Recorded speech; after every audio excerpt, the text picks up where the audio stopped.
request from everyone, like keep your microphones on mute if you don't want to speak.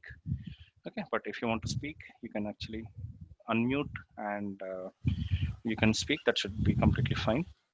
Okay, and you can stop me anytime if you have any questions. But otherwise, please ensure that your mics might be on unmuted. Maybe I don't know why. Okay, but please keep in mind that you click on this button. Okay, so you are muting so that the others would not get distracted. Okay, so with that note, let's get started. So today we are going to study about a new topic, that is world history. Okay, so we are here. So if you see the syllabus, so we covered the post-independence history. So I think some of you were not there in the post-independence history and the earlier things, but it's a altogether different topic, the world history. So it would not be having any relation with the other things. So it would be like altogether new topic. Even if you have joined recently, it's completely fine. But do stop me if you have any questions. Now, what does the syllabus say in the UPSC? It is the history of the world from 18th century. Okay, and industrial revolution, world wars, redrawal of national boundaries, colonization, decolonization, political philosophy, communism, capitalism, socialism, their forms and effect on the society. This is what the broad consider the syllabus when it is talking about the GS1. Now, a lot of assorted topics are there. So here and there, some topics. Okay. Now, again, it is not complete world history we are going to study. I'll tell you like how we can prepare for world history. So before that, this is the official syllabus, and we are here in world history in our discussion. So we covered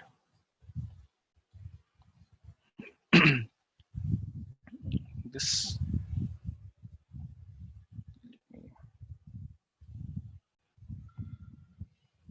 Yeah, we covered in Indian history. We covered freedom struggle, modern Indian history, and post-independent history.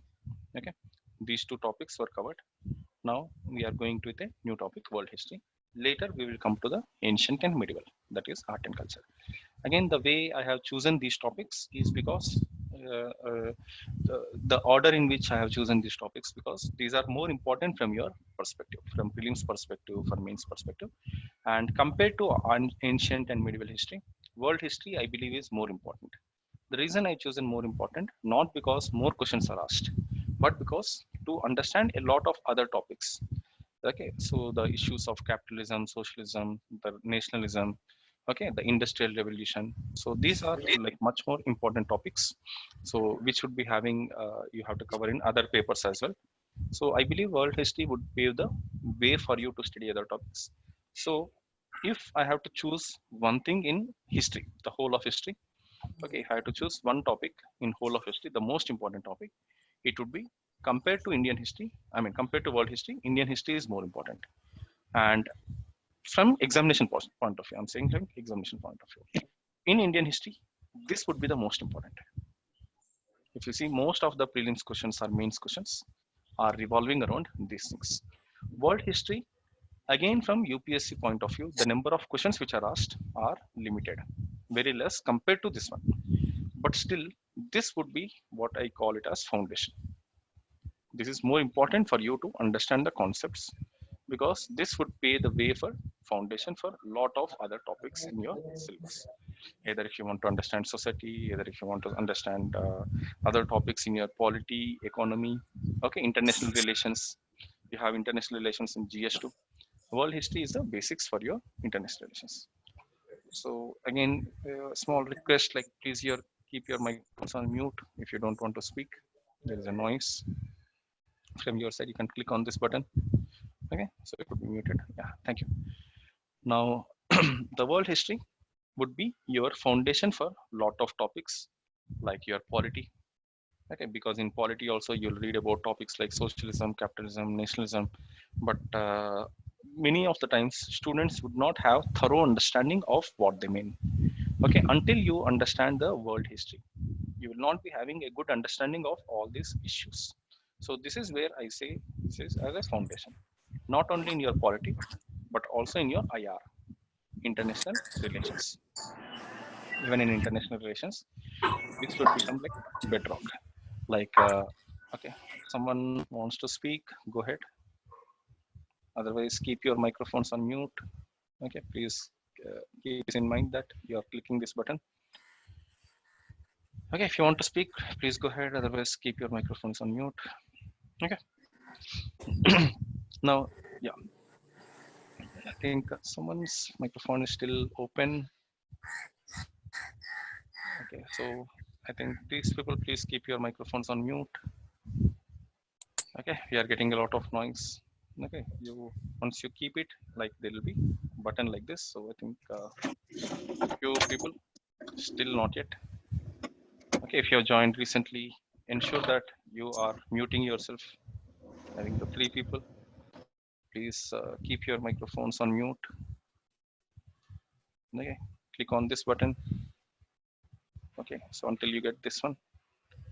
Okay, there is a lot of noise coming from your side. It is a might be distraction for a lot of students. Okay. Now, this would be foundation for a lot of other topics. Still, there is a lot of noise. Please keep your microphones on mute. Who are like continuously opening your microphone, I will remove you actually. Otherwise, then once I remove, you cannot join again in the same class. Please understand that this is a very serious classes. Yeah, a lot of people get distracted. Okay, if you have anything to speak, please go ahead. Otherwise, you can mute, you can exit from the class, you can watch Big Boss, do TikTok. Okay, so there are a lot of options. So if you are not interested, you can exit also. That's completely fine. Okay, yeah, moving forward. Okay, so world history, I told you like this is something very important to understand for the foundation part. Now, how to study and where to study world history. So here the name world history is there, but actually it is not world history. It is what we study is mostly European history. Though the topic says it is world history, we mostly study the European history. So some places we go to Australia, some places we go to Africa, in some themes we go to America. But there are just some themes here and there. But most of the times our discussion would be centered around European history. Now this is where historians condemn that our history is Eurocentric. Our history is Eurocentric. Whenever we talk about history, we only talk about Europe.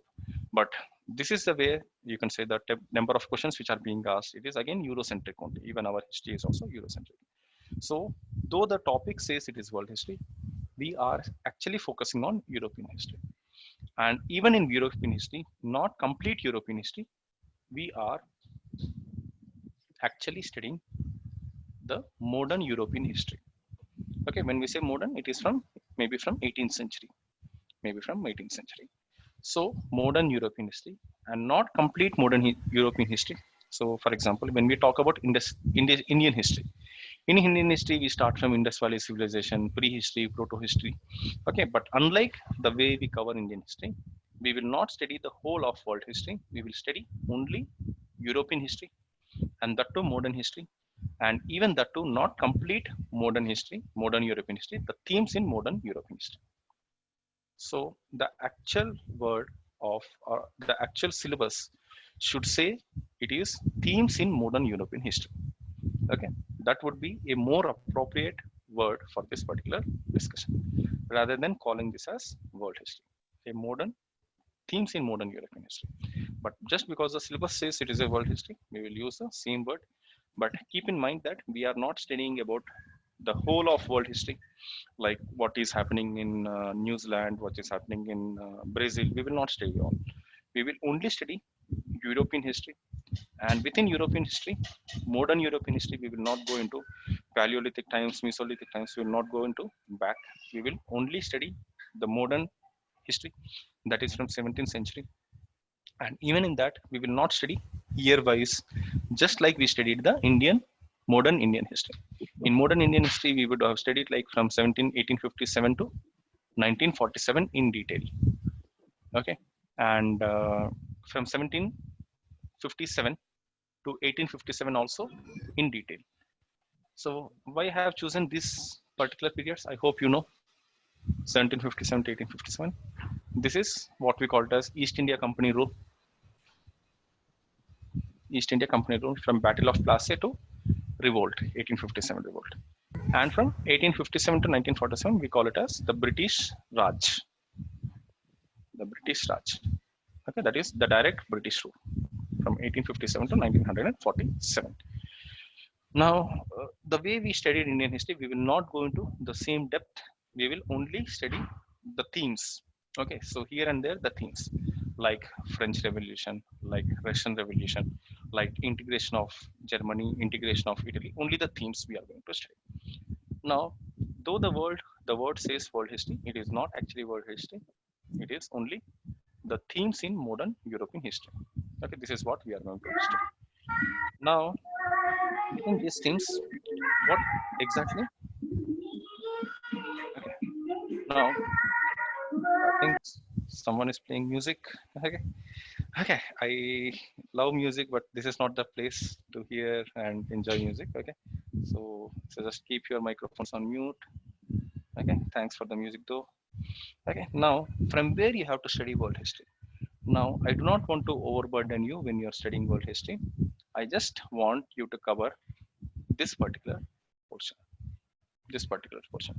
World history, you can take a screenshot for other aspects, but only this particular portion is more than enough.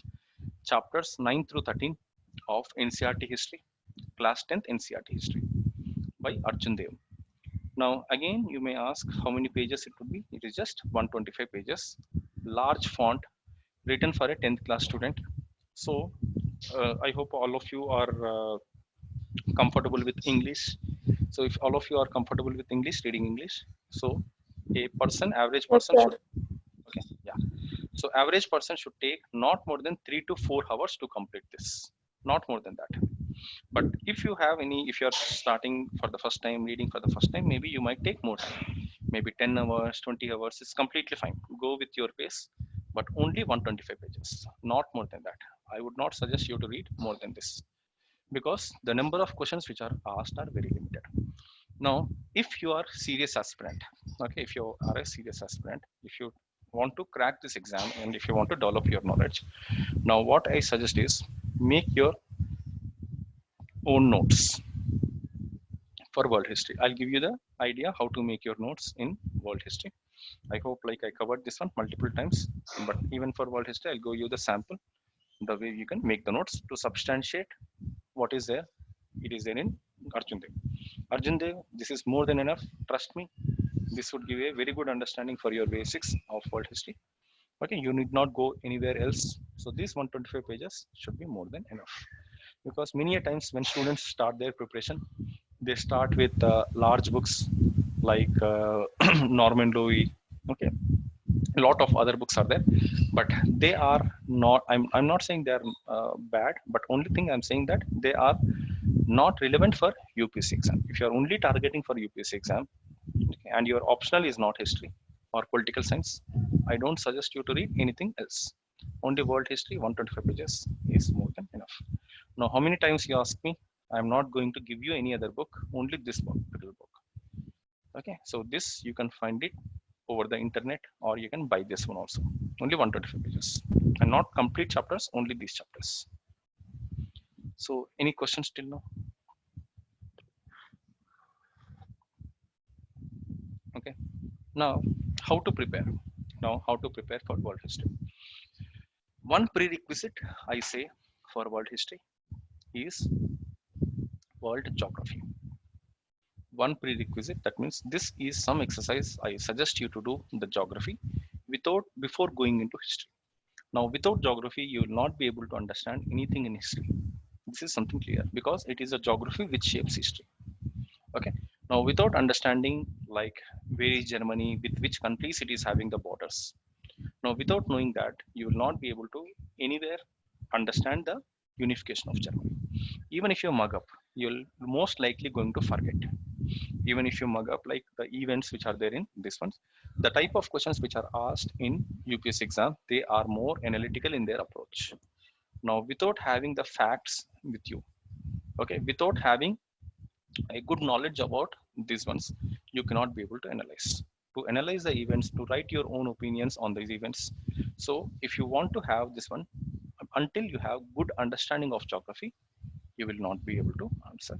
Sometimes the geography questions can directly be asked in the exam. I'll show you the way they are being asked. So this one, so simply put, what is more important is you have a very good understanding of world history. Without that, you will not be able to understand anything in history. That is, okay, very good knowledge of geography. Without that, you cannot be able to understand anything in history. So if you are aware about geography, it's completely fine. If you don't know, you have to read this exercise, you have to do it yourself. Now you may ask, like, till where or from where I have to study your geography, I have to study my geography. So here, whenever you are in doubt, the solution is previous year question papers. Okay, if you are in doubt anywhere, like where to study, how much to study, previous year question papers are your clue. Now, this is a question which is asked in 2017. This question was asked. You can have a look.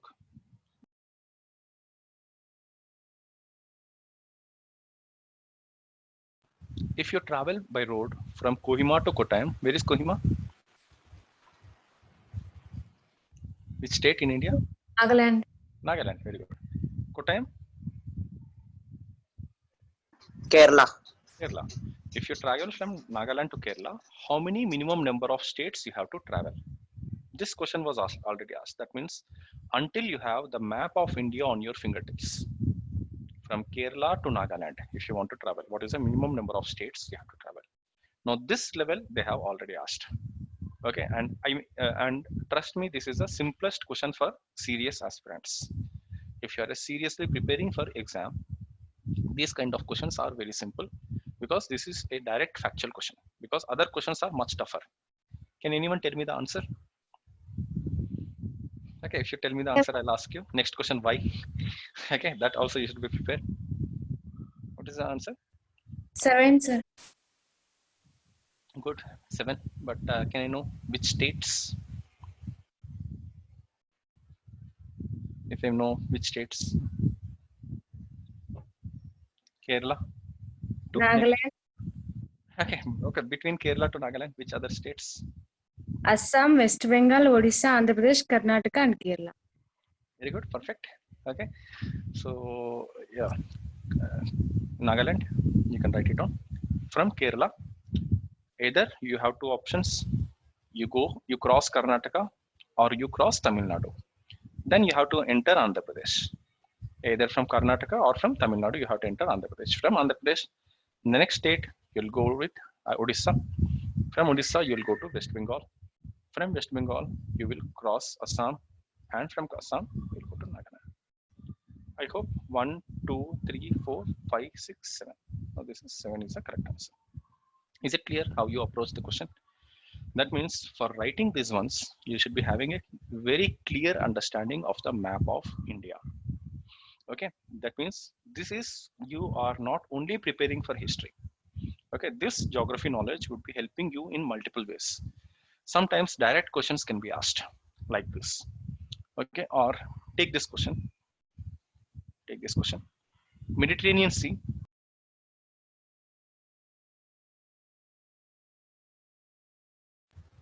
is a border of which of the following countries?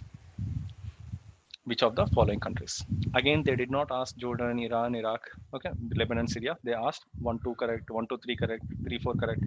That means until you have complete understanding of world map, you will not be able to answer these questions. Can anyone know the answer? France, Spain, Morocco. But within here, for this question, Option C, sir. option C. Very good, perfect. So I hope you realized some of you know, some of you do not know. Okay, some of you know, and those people who do not know, they should also know.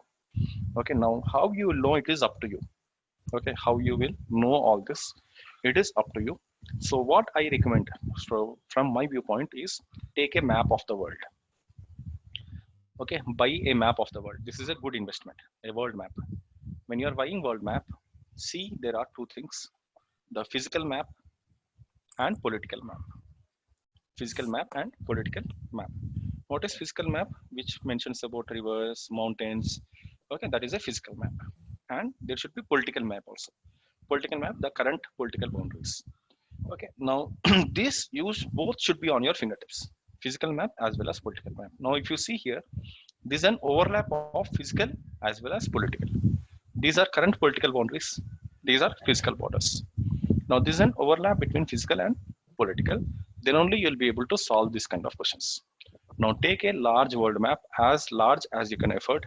Okay, buy as large as you can, stick it in your room, or as much as you can afford, and put it in your, just behind your wall. Okay, so that every day you'll be able to have a look at world map. So this is the first thing you have to do. Okay, this is the first thing you have to do. Then second thing what you have to do is make a list of those places which are there in news. For example, if you see Syria is in news, then try to see the world map and look at where exactly is Syria located. Try to see what are the bordering countries. Now, until you know which are the countries bordering Syria, you will not know what are the problems or the refugee problems of Syria. Okay. Now, if you do not know whether Turkey is having a border with Syria or not, you will not know whether the Syrian conflict is having an implication on Turkey or not. Whether Yemen is having a border or not. If you do not know, it becomes very difficult for you to understand current issues. Okay. I hope this work you have to do for yourself. Take a world map with physical as well as political feature, and always as a daily routine, make a habit that you are looking at world map. And it is, when I say looking at world map, it is not like you're just staring at the world map and coming back. You are actually understanding the world map. Okay, now I'll just give you the clue how to prepare. Now this question was also asked.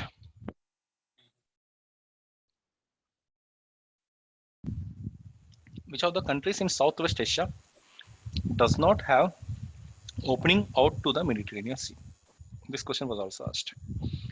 Now you cannot say this is a history question, this is a current affairs question, this is a geography question, because it is having implication from all. It can be from your IR also.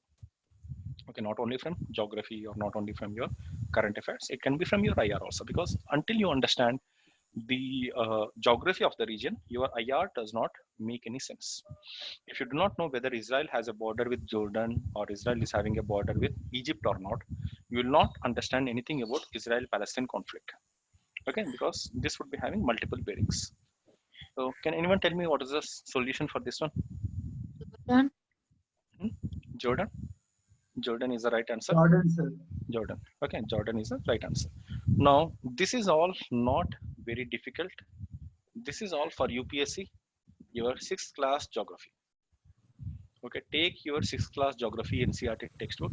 There you would have mentioned, they would have mentioned everything about Mediterranean Sea, which countries are having an opening.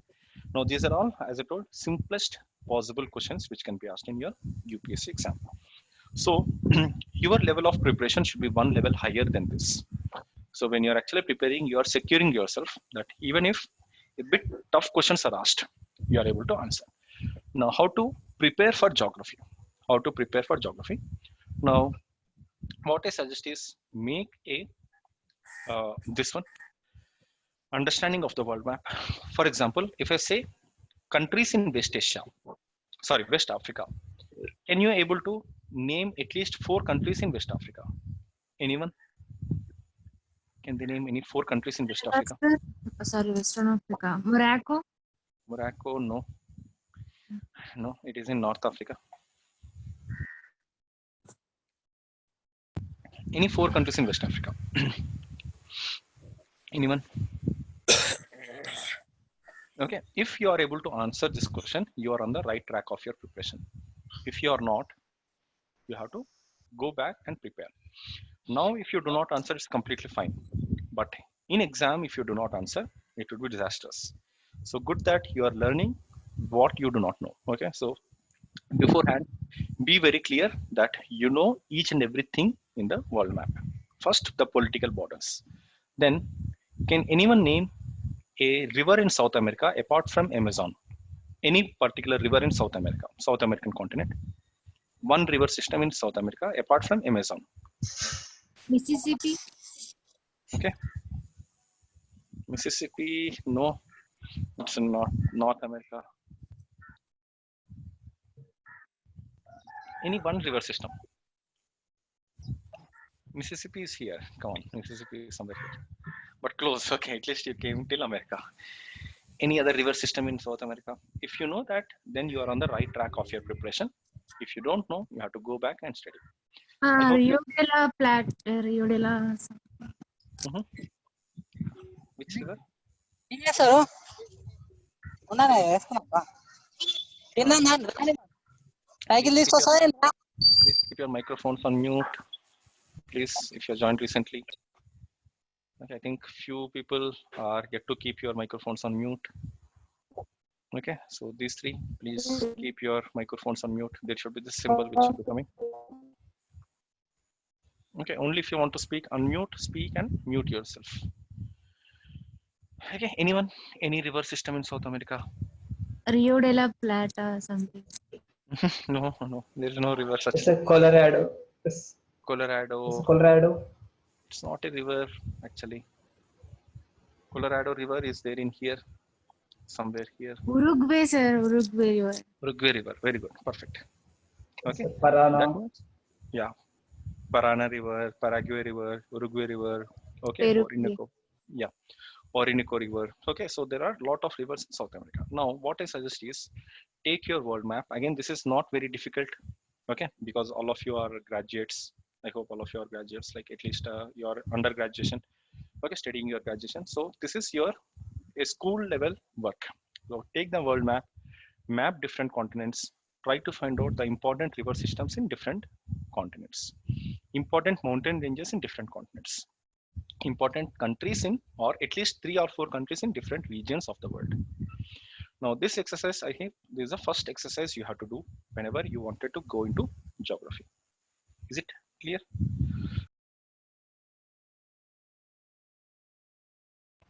Any questions still here? Okay, now I will ask you some other questions like, what is this particular river? Anyone? River or sea? Caspian Sea. Caspian Sea. This is Caspian Sea. Very good. Now, if I ask you which countries are having an opening in Caspian Sea, you should be able to name the countries also. Okay, which are the countries which are having an opening into Caspian Sea? You should be in a position to name the countries also. So here, what I can help you out is there are some mnemonics which you can remember. There are some mnemonics like you can just Google mnemonics and UPSC mnemonics. You will get a list of mnemonics, for example, like memory aids, okay, which would help you in your preparation. Like which countries are having an opening in Mediterranean Sea? Like in Europe, these countries, in West Asia, these countries, in Africa, these countries. Now, how to remember all the countries in Africa in from here to here? You can remember a code word like MATLE, M-A-T-L-E. Okay, like Morocco, Algeria, Tunisia, Libya, and Egypt. From here to here, you are remembering all the countries. Okay, you can make your own mnemonics, but when you are making mnemonics, you should be very clear that a broad idea of atlas should be there. Okay, you can get a lot of mnemonics over the internet. Only thing you have to see is you are spending some time and you are making your own mnemonics. So make something like 10-20 mnemonics which you will be able to recollect. Okay, so you can use some kind of memory aid, like for example Caspian Sea. Okay, which countries are having an opening into Caspian Sea? Like you can make a mnemonic like Tariq. Okay, T-A-R-A-K, Tariq. Okay, like Turkmenistan, Azerbaijan, Russia, Iran, Kazakhstan. Okay, now you can make some mnemonics to remember, but again, do not make too many mnemonics where you'll forget. Okay, if you do not know what T stands for, whether T stands for Tajikistan or Turkey or Turkmenistan, you will not be able to help. This would be dangerous. So when you are making your mnemonics, be very clear that you are making maybe 10 or 20 mnemonics, not more than that. Okay, so this can help you in remembering, but ultimately you have to do the exercise of remembering the atlas. So this would be the best way of remembering a lot of facts. Have a look at atlas at every now and then. So this should be your level of preparation. Okay, if I ask you which countries are not having an opening in Black Sea, you should be able to tell me. Which countries are having an opening into Baltic Sea? You should be able to tell me without any doubts. Okay, so I hope you'll do this exercise by next week we meet. Okay, make a list of all the world geography should be on your fingertips. You have like 6 days or 5 days for you with you, maybe starting with tomorrow. 5 days should be more than enough to have a good understanding of whatever I discussed. So I hope you'll be going to do this exercise. Okay, this is the level you have to prepare. Then if I show you the world map with different river systems, you should be in a position to tell me what are the river systems. For example, if I ask you, what is the river system? This one. What is this particular river? River number 1. Anyone? Yangtze. Very close. Yangtze. By NG. TJT. Yangtze. This is this one. This is Yangtze. This is the largest river in Asia. I hope you know that. Yangtze is the largest river in Asia. Then what is this river? Number 1. Anyone? Yellow River. Yellow River. Very good. It is, you cannot call Yellow River today. It is a colonial term. It is called Huang He. Okay, Huang He. Now, again, as I told, this plays a very important role in multiple areas. For example, there is a agent or institution called Mekong Ganga Cooperation. I hope you know, heard of this Mekong Ganga Cooperation. Mekong is a river in Southeast Asia. Ganga in South Asia. Now, Mekong Ganga Cooperation. Now, if you do not know through which countries the river Mekong flows, you will not be able to understand what is this MGC. Now, this is the river Mekong. Okay. Please keep your microphones on mute. Out of noise. If you joined recently, I think only one person. Okay, creating a lot of incision. Please keep your microphones on mute. Okay, Vivo 1811. Okay. Please keep your microphones on mute if you don't want to speak. Okay, now this is Mekong River. If you do not know through which countries the Mekong River flows, you will not be able to understand anything about Mekong Ganga Cooperation. So this would be having multiple implications in your preparation. But this is something, the geography, that is where you see the syllabus. The first part of your GS syllabus starts with geography because everything else is interconnected. Okay, without knowing geography, without having good knowledge of geography, it becomes very difficult. I hope you will do this geography exercise. The next time I show any river in this map, you should be able to tell me which river is it. Okay, then I talk about any sea, Caspian Sea, Baltic Sea, North Sea. You should be in a position to tell me which countries are having an opening into that particular sea. Okay. The next thing I wanted you to do is the mountain ranges. Mountain ranges. If you already know, it is completely fine. But if you do not know, you should be in a position to identify. For example, if I say, what is this mountain range system? What is this mountain range? Anyone? The mountain range here. Okay. Now, what is the mountain range here? Anyone? Anyone? What is this mountain range? Just wanted to check your geography knowledge.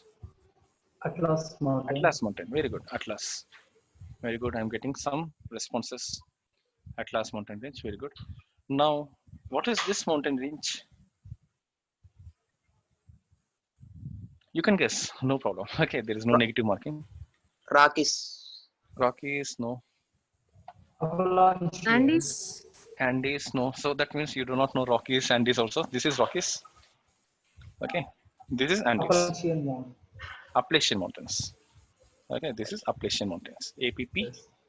APPLACHIAN. Appalachian Mountain Ranges. Now, if you do not know what is Appalachian Mountain Range, where exactly they are located, you do not understand anything about American Revolution. Because American Revolution would be having a lot of bearing on Appalachian Mountain Ranges. Okay, because one of the reasons for American Revolution is this one. Okay, the geography. Now, until you do not have good idea about where are Urals, where are Scandinavian mountain, where are Alps, where are Altai mountain ranges, you will not be able to understand much about the history. Okay, so next time we meet, I'm going to ask you the same questions. Different river systems across the world, different mountain ranges across the world, and different seas across the world. And which countries are having an opening, through which countries the rivers passes through which countries the mountain ranges system passes through. Now, these should be on your fingertips. I hope the work is clear for next week. Any questions? So this is the way you have to prepare for your geography. So when you are preparing for geography, again, do not prepare in a very vague way. Don't take your 6th class, 7th class, 8th class geography. Okay, start by hearting that. That is not required. So you should be very objective in your preparation. Okay, when you are preparing for this. Okay, now I hope you also know that these are all fold mountains. Okay, these are all like Andes or Rockies. These are all fold mountains, and you can also see that the mountain ridges here or here or here, they are almost located at the end of the continents. Now, maybe in your geography, you might get a question like, why all fold mountain systems are located at the margins of the continents? Maybe in your geography, you'll learn more about that. See, why there are no many mountain ranges within India. We can see, even in India, you can see mountain ranges here, here, or here. This is what we call it as subcontinent. India as a subcontinent. Now, even if you see why there are no mountain ranges here, you can see mountain ranges here only. In the same way, you can see mountain ranges here, or here, or here, or here, or here. Majority of the mountain ranges are at the margins of the continents. Have you noticed this? Now, why is it like that? Maybe your geography, in your geography class, you'll learn about like this. But when you're preparing for a topic, you should be preparing in all 360-degree point of view. Okay, any questions till now? Okay, how to prepare for your geography? You should not again be having a doubt the way you have to prepare for geography. Because if you see previous questions, you'll get an idea like what level of questions or what level they are asking you. So once you be very clear about these ones, this would be your preparation should be kick starting with this one. Okay, any other questions till now? If not, we'll go into the agenda of today's topic.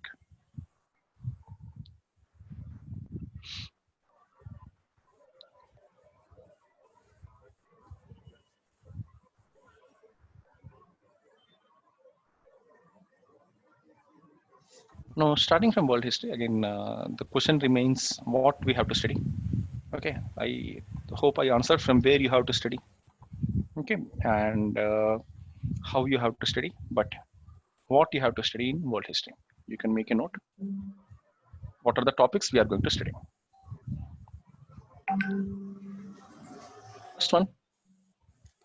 First topic, we will study enlightenment.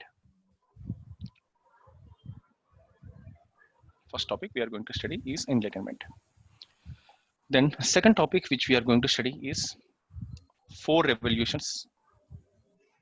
Four revolutions.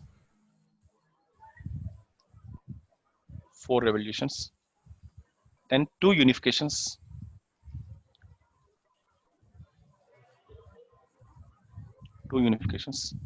And two wars.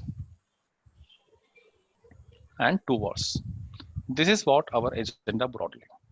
Now, what are the four revolutions which we are going to study? Make a note. American Revolution.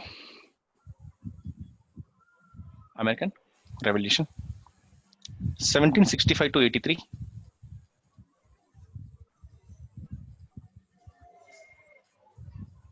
American Revolution, 1765 to 83. French Revolution, 1789 to 1815. 1815. Then Russian Revolution, 1917. And finally Chinese Revolution, 1949. Chinese Revolution, 1949. Now this is what our agenda when we are studying the revolutions. Then two unifications, unification of Germany, unification of Italy. Unification of Italy. Then we will study two wars, World War I and World War II. Now what you have to also remember is the years are not important. The years are not very much important in this exam. Even if you do not remember when American Revolution has taken place, whether 1765 or 1766 or 1776, it's completely fine. As long as you are not changing maybe, okay, very differently like 1800s or 1900s, but something should be on your mind that it happened somewhere in second half of 18th century. Second half of 18th century. As long if you do not remember 1776 or 1780, 1776, then it's completely fine. You can write it happened in second half of 18th century. Okay, so this is one way like history students would use if they forget when Gandhi started the march, Dandi March. Okay, when the Dandi March started, it started in the month of March. Okay, so if you forget the date, how you can write? It was started in the month of early March, early month of March. Okay, or you can write it started in the, maybe if you do not know when Muslim League was established, if you do not remember like when Muslim League was established, either 1905, 1906, 1907, and if you write wrong things, it would give a wrong impression to the examiner. Then how can you write in the early 20th century Muslim League was established. Okay, in the early 20th century Muslim League was established. Now this is fair enough. Okay, now this, if you're writing like this, the examiner would also, okay, get an impression that you're writing some like poetic style, okay, rather than writing the wrong numbers. Okay, so this examination does not stress upon you to write the years, does not stress upon to write the names, does not stress upon to write the names of the kings, the names of the rulers. It's not required. The years are not very much important as long as you are not making it 19th century or 16th century. Okay, if you are clear that it happened in 18th century, it's completely fine. If you know that it happened in, these two happened in 19th century, it is completely fine. Okay, whether 1871, 1870, 1872, does not matter when unification of Germany is completed. Okay, then World War I and World War II, 1914 to 1918, World War I, and 1939 to 1945, World War II. Now, this is what our agenda is. But when we go into the topics, you will realize that there are a lot of, you can say, hidden topics within this. A lot of hidden topics within this. Like, for example, Cold War. If you talk about Cold War,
Okay.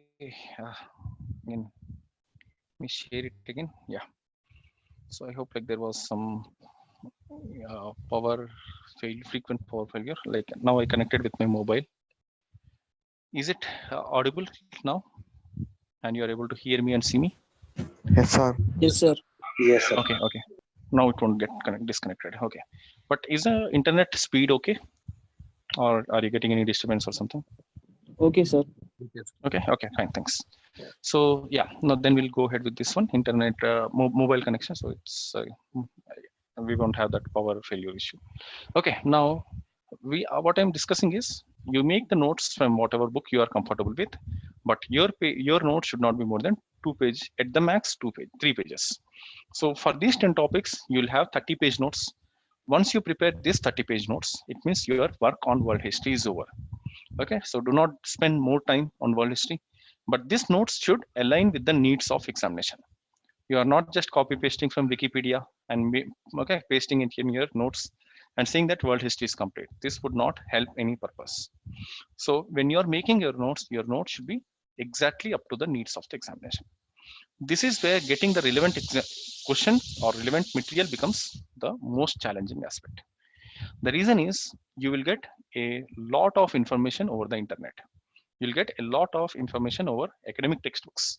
But how would you extract and compress your material into 2 pages? This is where your challenge is. That means if you're making the notes just 2 page or 3 page, it means you understood the topic. If you are making the notes more than that, what I understand is you do not have any you can say know-how of the topic. You are just copy pasting the notes. So what I strongly recommend is make your own notes, then complete these topics. Maybe it should not take more than 1 week of your this one. Maybe one day you dedicate for each topic, make your notes. Once the notes is complete, move to the next this one. Any questions? How you make your notes? What to prepare?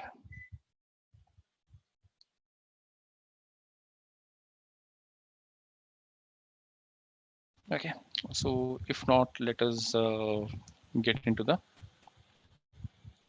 this one. So just before that, let me also share something which should be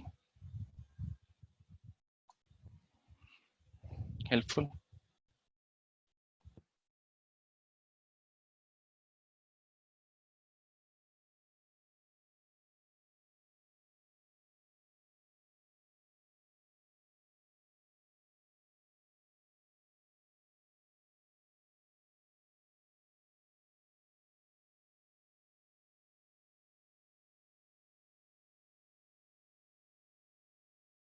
Okay, now I wanted to share like something like how toppers are making the notes.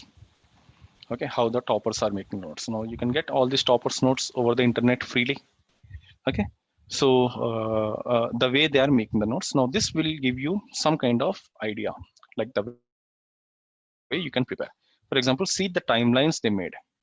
Okay, so even though there are a lot of timelines, the way they made the timelines and the way they are writing these ones point wise. Again, they are not writing story. Okay, the idea, thinker, impact. Okay, so various thinkers, because all of you might be reading the similar textbook, similar material, but the way you go to exam, the way you present would make the difference.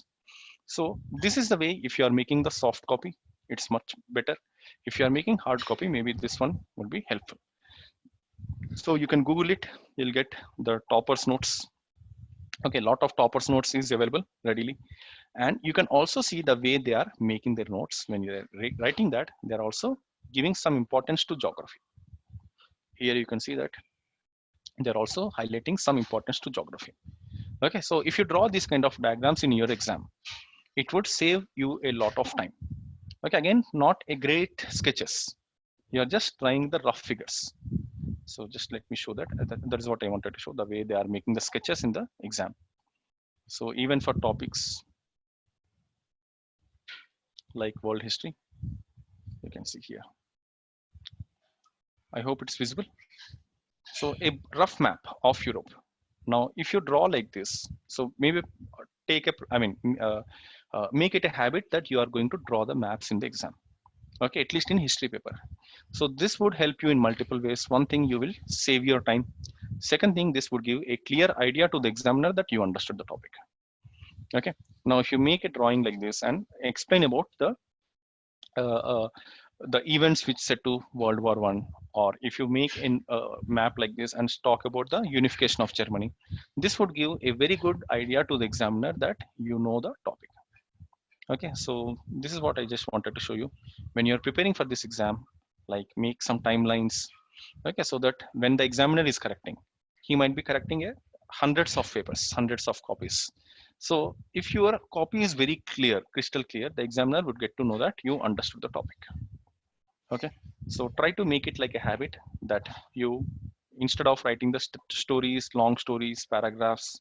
Okay, because most of the times when we talk about history, students will write, okay, whatever they want to write. But in this exam, you should be very objective in your preparation. Something like this. For example, Russian Revolution.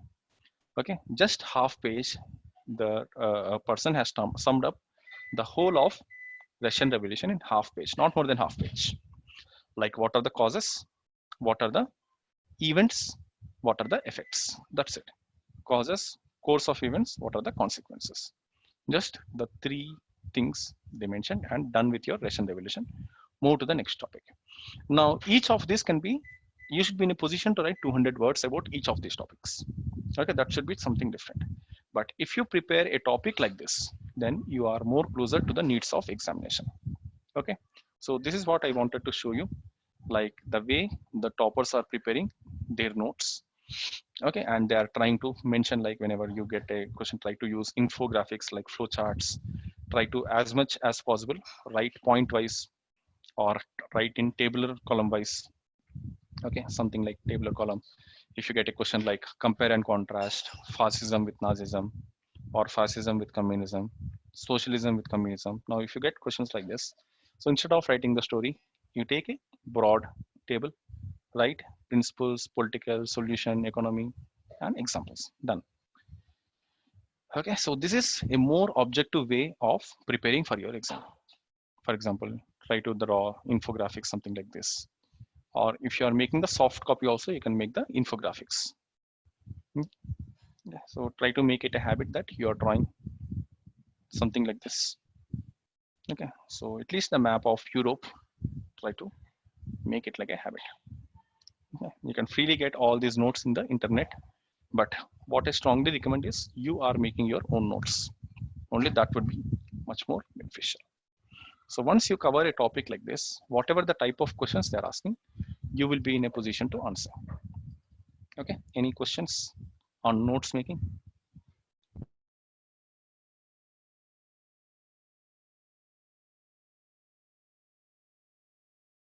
Any other questions in general you have? How to prepare for history, where to prepare. Okay, I hope I answered most of the questions, but you still have any open questions, do let me know. Okay, we can discuss in detail.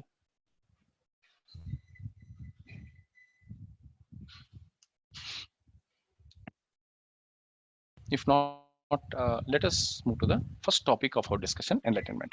So today we'll start with the topic called enlightenment. Now, this topic is having multiple bearings, like how to prepare for this particular topic, enlightenment. Now, before we get into any of the topics, first of all, we should know what is enlightenment, where did it happen, and what exactly is the meaning of this one. Okay, you can write down. The enlightenment.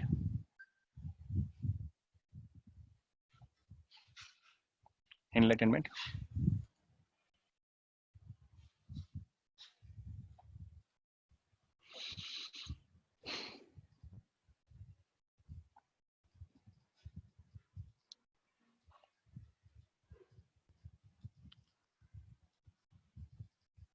Enlightenment.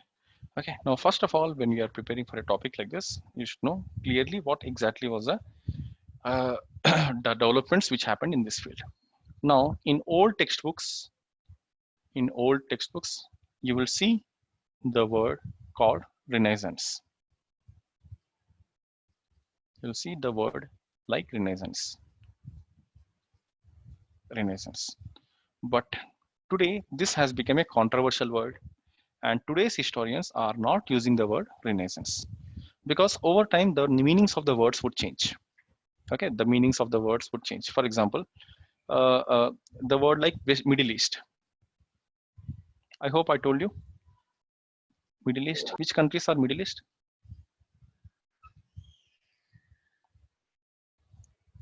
Did I tell you which countries? Middle East countries, the Gulf countries, Saudi Arabia.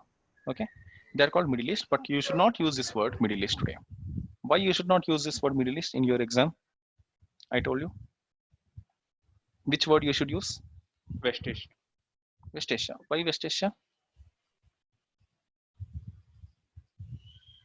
Because Asian century. yeah, because if you see from India's perspective, Middle East, when we say East, it is not East to India. If you see Dubai, Saudi Arabia, they are all west of India. But why are we calling Middle East? Because for Europeans, when Britishers came to India, okay, for them, India was little distant. They call India as East. They call this particular region as Middle East. This particular region as Middle East. And China as Far East. China and Japan, they call it as Far East.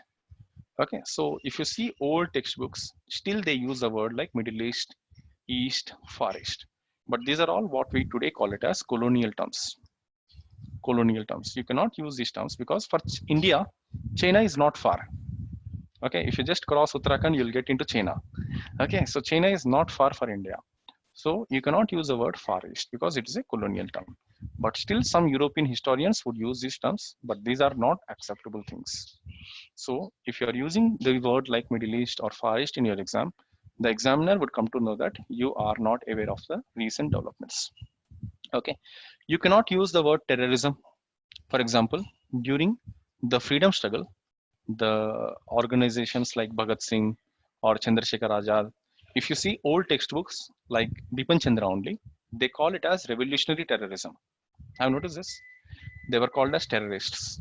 But today the word terrorist is limited to organizations like Islamic State or Al-Qaeda. You cannot call Bhagat Singh or Chandrasekhar Azad as terrorists in current context because it is completely against. Is it clear? When you're using these words, you should be using the word revolutionaries. You should be the freedom fighters. When you're writing about the freedom fighters, you should be knowing that you are using the right word. You are not using the word like terrorism in old textbooks or in European authors. When they write about Indian freedom struggle, they will write about terrorism. But you are knowing that you are not using the word terrorism, rather you are using the word revolutionaries. I hope you understood what is the difference. So the meanings of the words would change. Like before that, someone was saying Yellow River. Yellow River. Now, why it was called Yellow River? People in China are yellow in color. Okay, the Britishers called it is Yellow River. Now, this is a colonial term. You should not use it. Okay, the people living in Africa, they call blacks, but today it is a racial term. You should not use the word blacks. Okay, I hope you know that you should use the word African Americans. Yesterday we were discussing. So when we are talking about these things, you should be aware that what are the developments in these things. Again, Renaissance is a controversial term. Today historians are not using it. Okay, that is where if you see your syllabus, in old syllabus there was Renaissance, but in new syllabus the word Renaissance has been dropped. Rather they called it as Enlightenment. Okay, are you clear about what I'm saying? Like this is a colonial term. Now first of is a controversial term. Now first of all, what is Renaissance? What exactly is Renaissance? Anyone? What is the literal meaning of Renaissance? Development culture. Development. Not exactly. Revival. Revival. Revival or rebirth. Revival or rebirth. Now, when there would be rebirth? Okay, only after death. Okay, only after that there will be rebirth. Now, what exactly is the story? Let me tell you the story. You can tell me what is the flaw in the story. Okay, just try to understand the story, and you are going to tell me where I am making the mistake in the story. Okay, so first try to understand the story. Now, what is the story? What the story says in the case of Renaissance is in ancient times. In ancient times, the major civilizations are Greece and Rome. The Greek civilization and Roman civilizations. Now, what happened was in the medieval times. In the medieval times, so Greece and Rome were superpowers in ancient times, and their culture dominated. That means they were having a lot of culture. Okay. Now, during medieval times, there was rise of Islamic empires. There was rise of Islamic empires. Now, because of the rise of Islamic empires, these Islamic empires, that is what we call it as caliphates. That is what we call it as caliphates. Now, these caliphates were on rise, and these caliphates destroyed the Greece and Roman. In fact, they not only destroyed, they have taken away all their knowledge to the caliphates. That means all their ancient texts, all their scholars were taken by the Islamic caliphates. And in the medieval times, because of this knowledge, the medieval world was dominated by caliphates. I hope you know that in ancient times, the Greeks and Roman were superpowers. In medieval times, the Arabs were the superpowers. Why they became so powerful? It is because they have taken all the knowledge of ancient Greece and Rome along with them in their huge battles. But in modern times, what happened was these caliphates were on decline. These caliphates were on decline. And when these caliphates were on decline, all this knowledge went back to Greece and Rome. So this is what we call it as revival or rebirth. Revival or rebirth. Now, is the story clear? I just summed up the story. In ancient times, all the knowledge was with Greece and Romans. Now, during medieval times, the Islamic Caliphate destroyed the Greece and Rome. In fact, they have taken away all this knowledge along with them, and that is the reason they became very powerful. And in modern times, these caliphates were on decline, and because of this decline of the caliphates, this has brought up their ancient knowledge back. And from here, the rebirth of Europe has started. Okay, now, is the story clear first of all? Any questions in the story? Okay, if not, I'm going to ask you this question. Okay, what is something wrong in the story? Is there something wrong in the story or any flaw in the story? Okay, if you are a good student, you should be able to understand, or you should be able to understand the underlying things in the story. Anyone? Sir, both of them culture are different now, sir.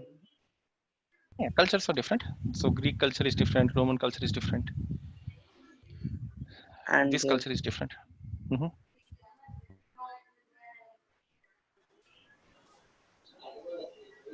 Any thoughts? So, over a period of time, things change, right?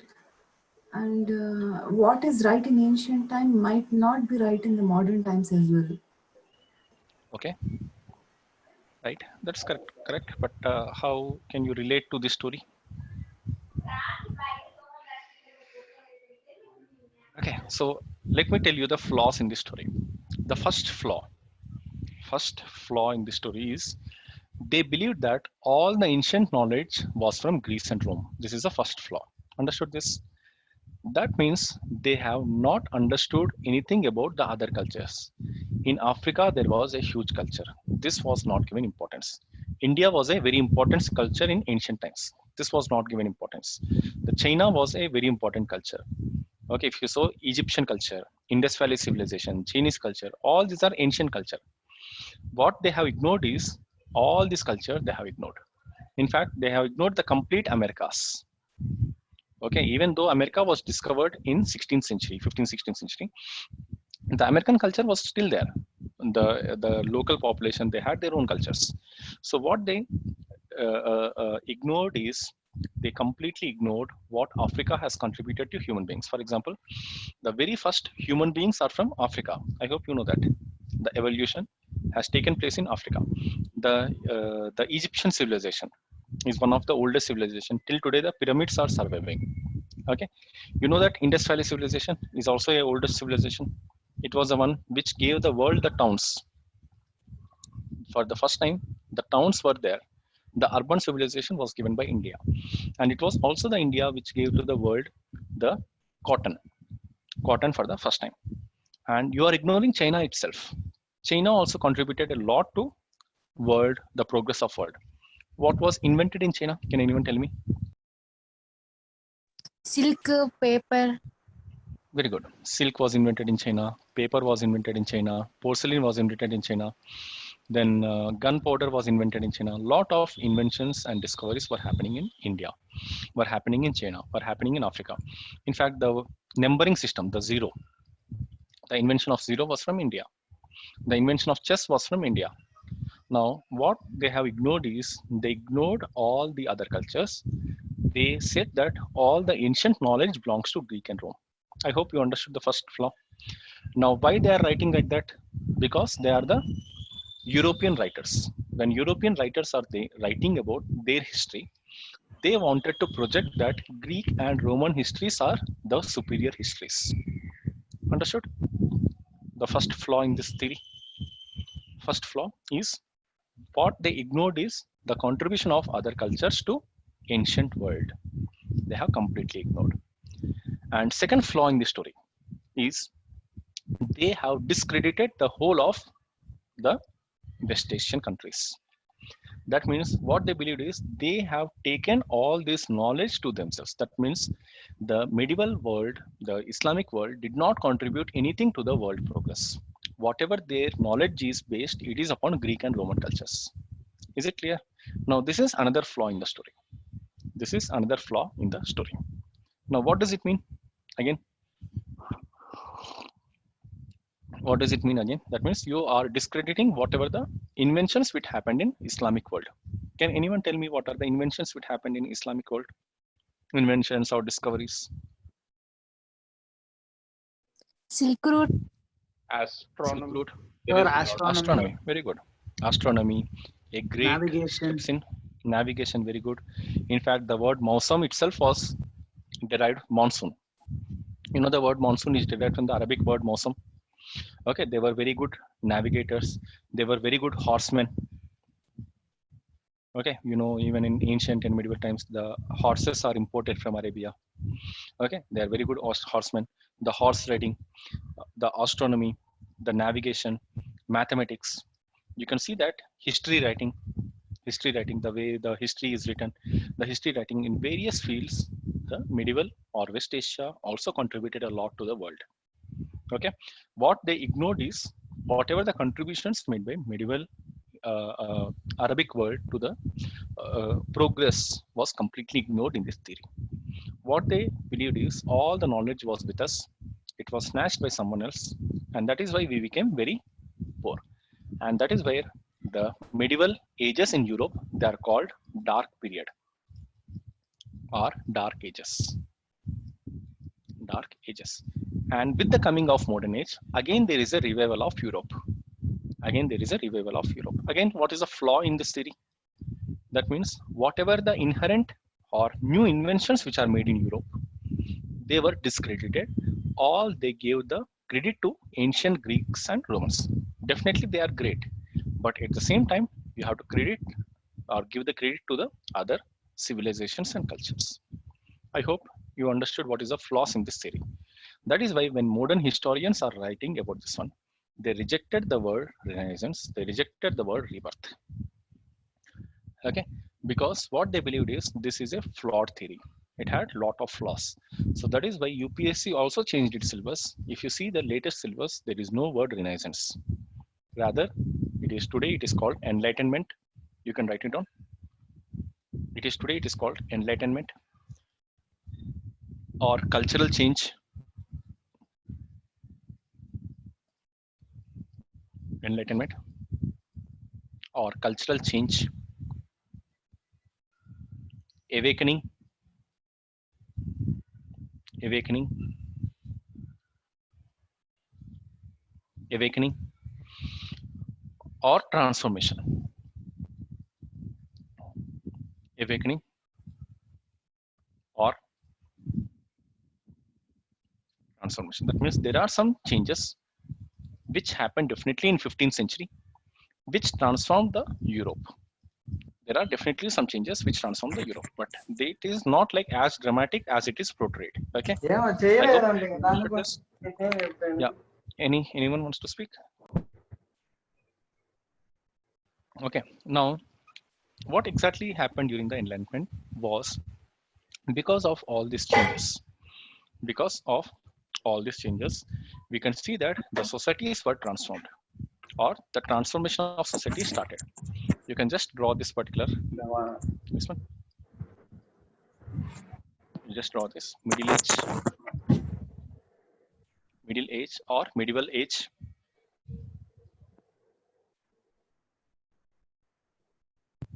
Or medieval age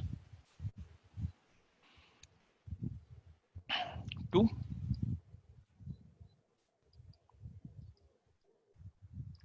modern age. To modern age. Now, how can we say that a society is medieval society, a society is modern society? Okay. Can anyone tell me? How can we change, or what are the parameters by which we can say that a society has transformed?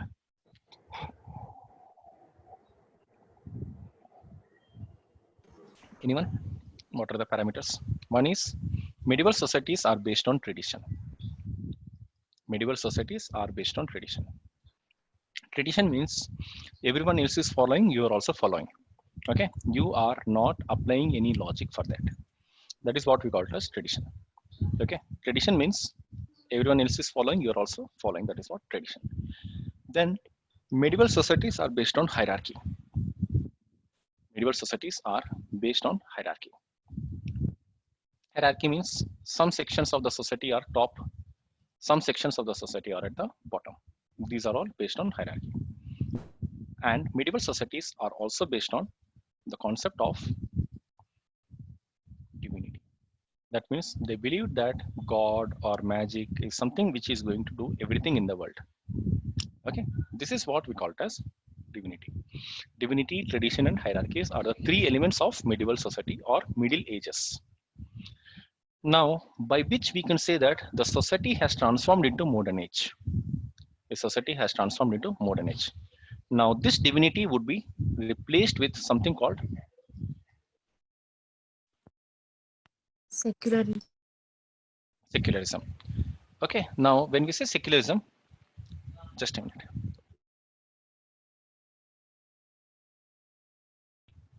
Okay, when we say secularism, secularism means in divinity, you have God in your private as well as public life.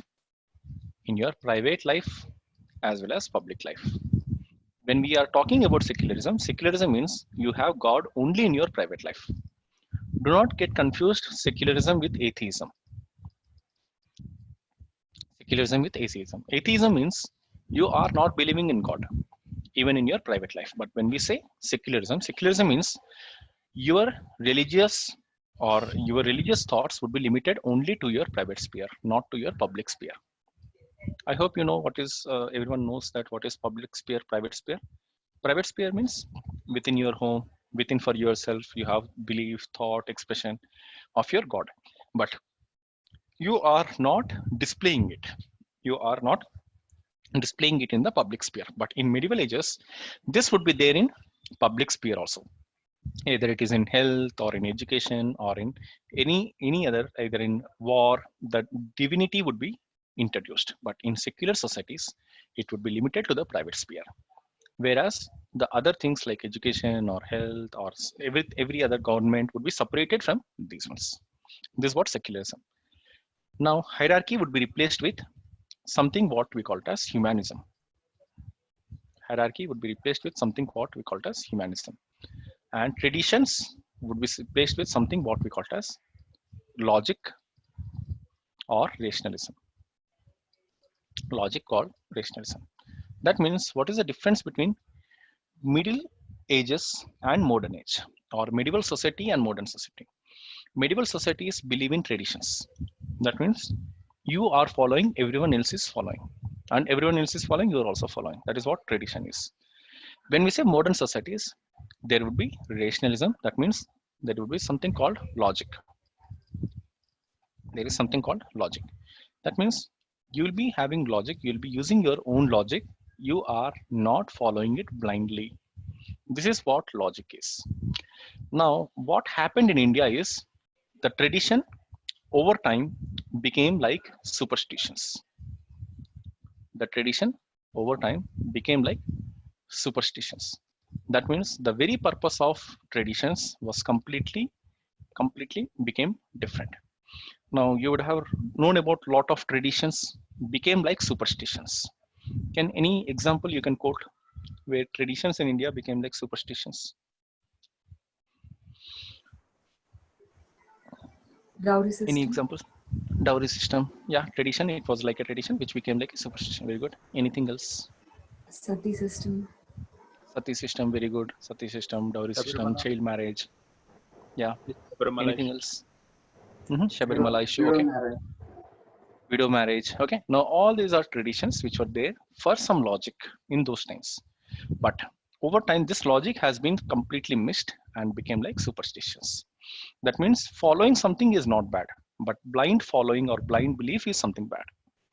That is where in Indian constitution also we said that we have to improve the scientific temper rationalism, because in ancient times in India, people were very logical.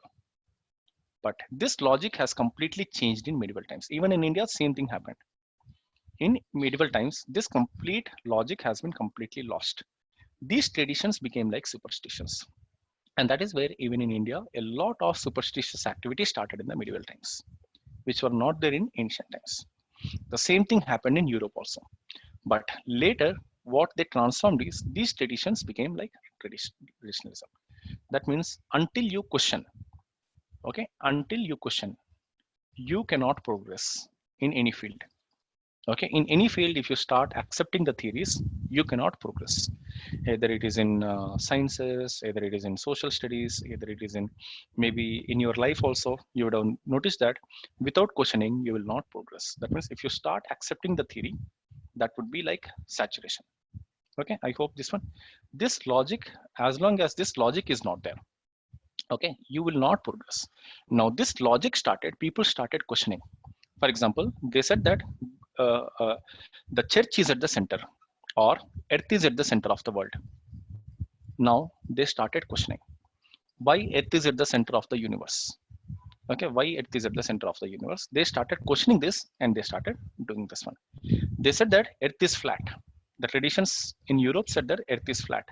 But the logic, those people who question this one, until they experiment, until they know that there is not something there, they are not going to believe it. Okay, I hope you understood this logic. Because of this logic, a lot of scientific inventions have made, a lot of political developments have made. For example, in traditions in medieval times, they believed that king is God. Now they question why king is God. There is no answer for this. Okay, king should be serving the people. That is what the rationalism said. Now in medieval times, if you say king is God, people started believing in king is God. And you cannot question church. They did not question church. But here they started questioning the church. They started questioning the religion. They started questioning the political sphere. They started questioning the, you can say, the social sphere. In each and everything, these questions started. That is rationalism. Spirit of inquiry started in Europe. Okay, this is what we call it as rationalism. I hope you understood what is rationalism means. Any questions? Okay. Now, what is humanism? You would have heard of humanism. But when we say humanism, we today understand like helping others. Okay, but when we say humanism, it is not so. When we say humanism, it means two things. It means two things. First one, human beings have the ability to change. Human beings have the ability to change. That is what questioning the hierarchy. And humanism also believes that each individual is equal. Each individual is equal. Okay, what does it mean is, first one is humans have the ability to change things. No other species have the ability to change things. Only human beings have the ability to change things. Now they believed in the concept what we call it as humanism. Okay, they believed in the concept what we call it as humanism. What is humanism? They have ability to change things, and all human beings are equal. They never believed in the concept of hierarchy. Now, Indian society, in India, Dalits remained as Dalits for centuries. Why Dalits remained as Dalits for centuries? Because they did not question. They believed in the concept of hierarchy. But when they started questioning this logic, when they started questioning that all are born equal, then you can see this transformation started. Now in Europe also, there are some sections which are traditionally suppressed. Now these sections, like women or some sections, the common people, they started questioning the hierarchy and they started changing the things. Now this is very much important.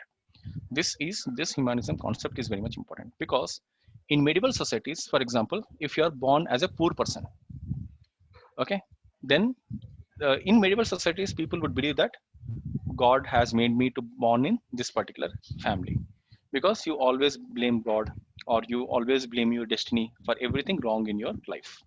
But in modern societies, you will not blame God, you will not blame someone else. Rather, you will change your destiny. Okay, simply put, your destiny is in your hands. I hope you understood this. This one, when we say this humanism is there, humanism means you have the ability to change things.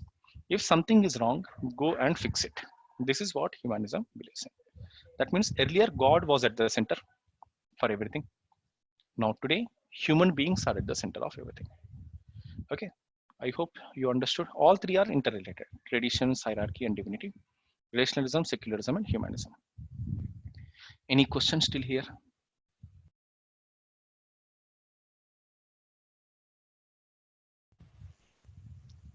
Okay. Any other questions or anything you wanted to add? Because this is a very important discussion. Even from India's perspective, this becomes important. Okay, now there is something called Westernism or Westernity. Again, do not get confused with Western and Eastern societies. Okay, so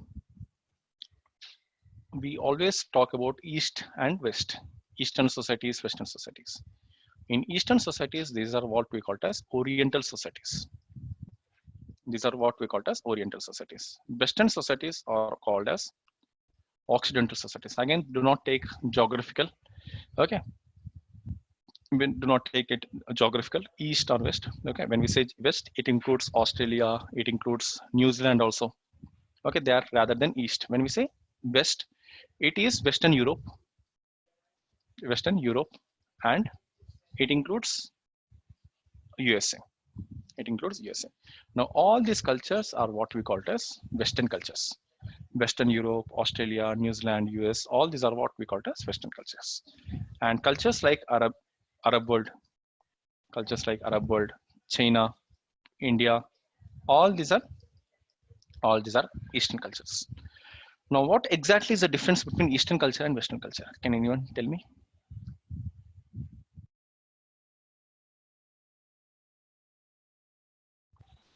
I hope something we covered on this. Can anyone recollect? What is the difference between Eastern cultures and Western cultures? Eastern societies and Western societies. Okay, if you want, you can write it down. Eastern societies give importance to Eastern cultures, give importance to society, whereas Western cultures give importance to individualism. Western cultures give importance to individual or individualism. Society is more important in Eastern culture, whereas individuals are more important in Western culture. Now, which is good or which is bad, it's completely up to them. Okay, again, it's a different debate.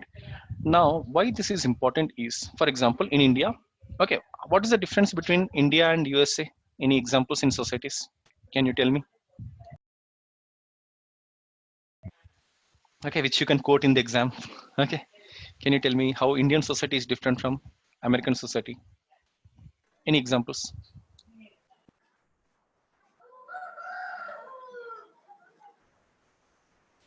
Come on, any examples? Family system. Family system, okay. Because the way family is there, the way marriage institutions are there, everything is designed around individuals. because individuals happiness is more important in those Western countries, whereas in Eastern countries you have to please your father, grandfather. I notice this, even the family system, marriage, okay, everything would be going on as per the requirements of the society. This is one difference between Eastern societies or Western societies. Now can you tell me an example where something which is completely accepted in Eastern societies, something which is against in Western societies? Any example? Very much accepted in Eastern societies, but it is something against Western societies.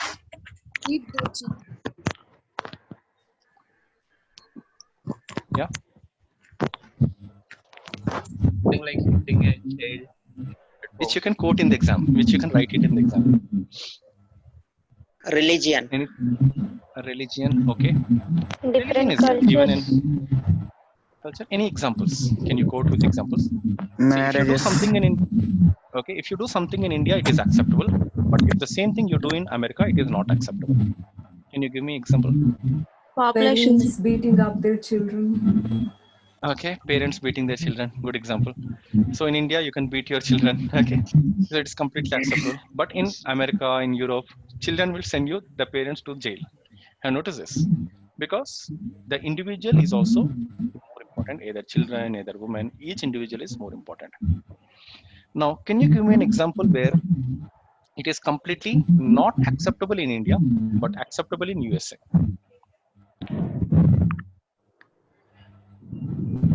Own decisions and Own decisions. Maybe Anything else? some kind of young boys and girls hanging out together or staying together. Okay. Okay, not acceptable in India and acceptable in West. I hope you understood the difference, because in Western cultures they give importance to individuals. In Eastern cultures they give importance to society. Okay, now these are some differences. Now do not get confused between West and modern, because in India we have that habit of relating modernity with Westernity. Now what is something more important is we have to always remember that modernization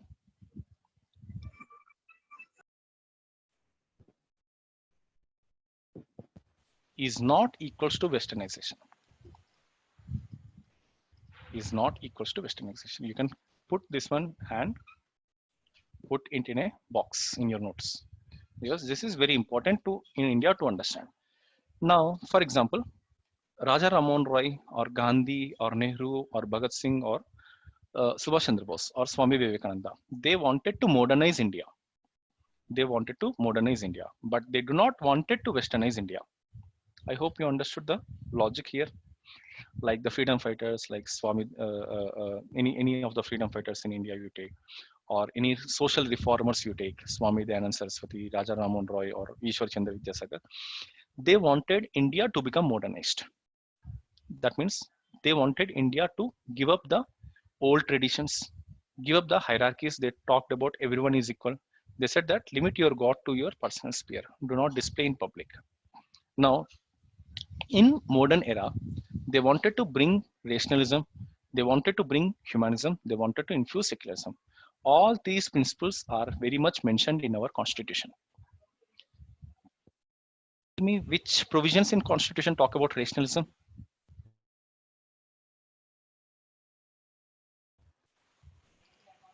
Any provisions in Indian constitution talk about rationalism? Okay, go through fundamental duties. Go through fundamental duties. Article 51A.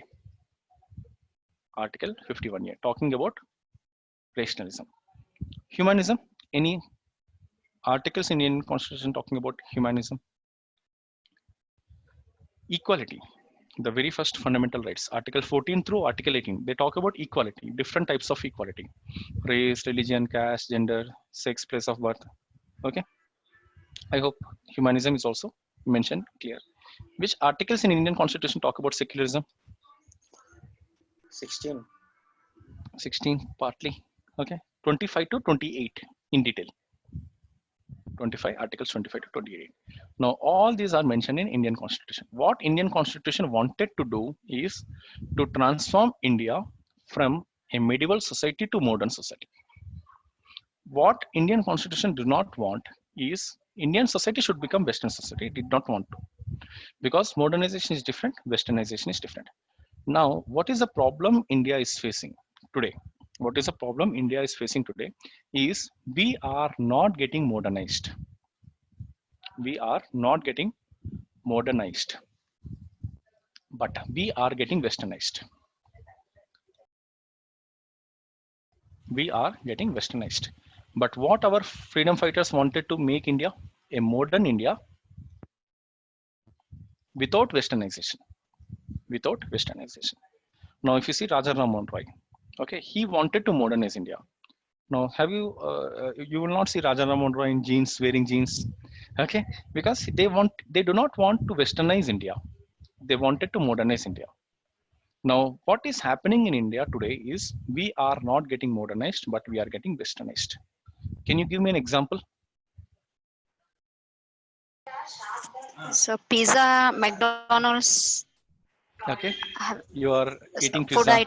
food habits are Okay. changed. Food habits are changing, but you are not getting modernized. You are working for a US MNC, still wanted a girl from your same caste. Have you noticed this? That means you are eating pizza, you are eating cell phones, you are getting westernized, but still your mindset is medieval mindset. That is where the caste is still playing a role.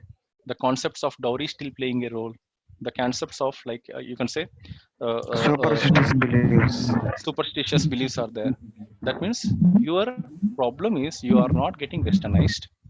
Sorry, you are not getting modernized, but rather you are directly getting westernized. Simply put, you are not learning. Indian societies are not learning good things from the West. Rather, they are thinking learning the bad things from the West. To put it in a very simple language. Is it clear? Just a minute. I'll be back.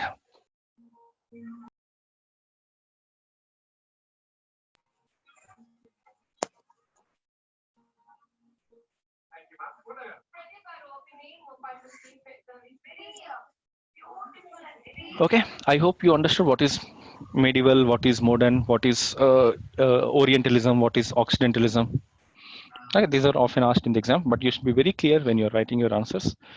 So the same thing can be used in your Indian society paper also. Okay, because we will not cover society separately because it would be part of the history discussion only. Okay. Now I hope you understood this transformation. Any questions till now? Okay, if not, we'll move on. Now, this modernization has slowly began. Okay, this modernization has slowly began in Europe, in different parts of Europe in 15th century. Okay, now in Europe, where did it start? Where this particular modernization started? Many scholars believe that this started in Italy. This started in Italy. Okay, the Renaissance.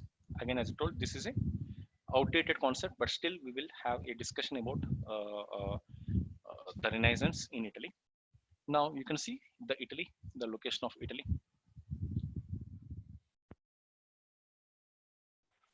The location of Italy. It is having a huge presence in Mediterranean and Adriatic Sea. Now, what happened was the Constantinople. The Constantinople, which was okay. Which city is Constantinople today? Turkey. Turkey. Okay, Turkey is a country. Which city in Turkey? Anyone? Istanbul. Istanbul. Istanbul. Today, earlier it was called Constantinople. Now, the Turkey, there was a caliphate which was growing, that is called the Ottoman Caliphate.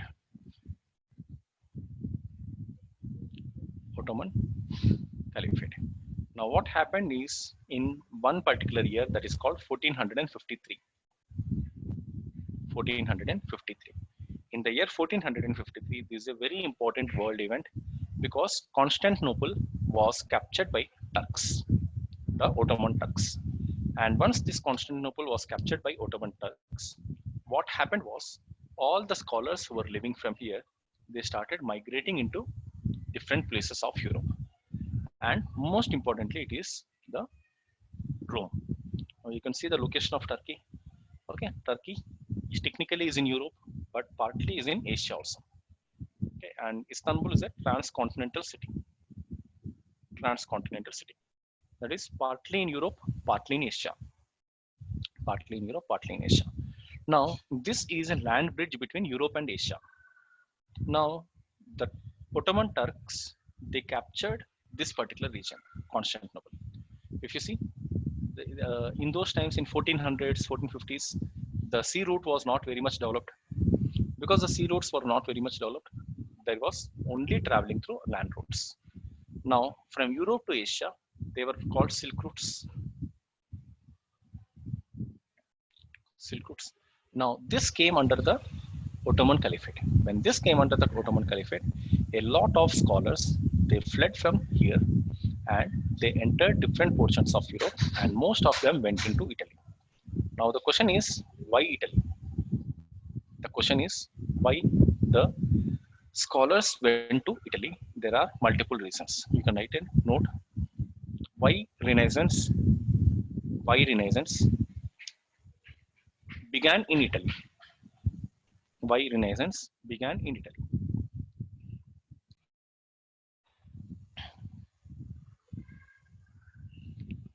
You can write down.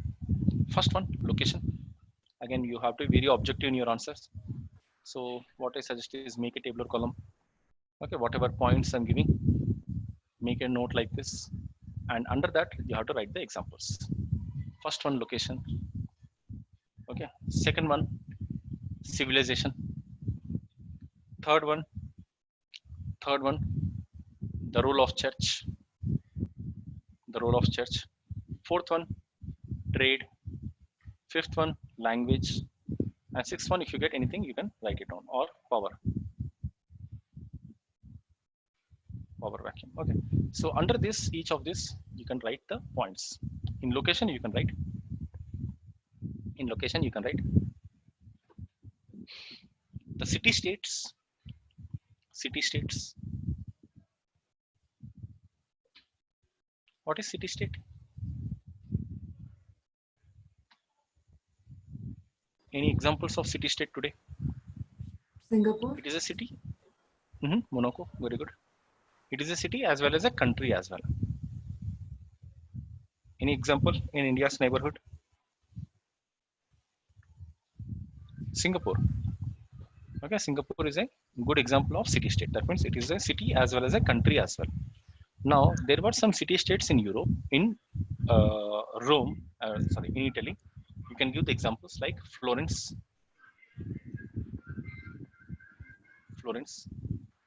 Milan, Florence, Milan, Venice and Rome. Venice and Rome. I hope you will go to your atlas, see the location of all this today. Okay, if I give you the question like arrange these cities in north to south order, east to west order, you should be in a position to do that, or you should be in a position to identify where exactly are they located. Okay, city states such as Florence, Milan, Venice, and Rome, and its position in Mediterranean Sea. You can see the shoe-shaped country. Okay, it looks like a shoe. Okay, this country located in Mediterranean Sea. It is having a huge coastline. Okay, this side, huge coastline. Then, under civilization, Italy is a ancient civilization. Ancient civilization. Part of Roman Empire. Part of Roman Empire.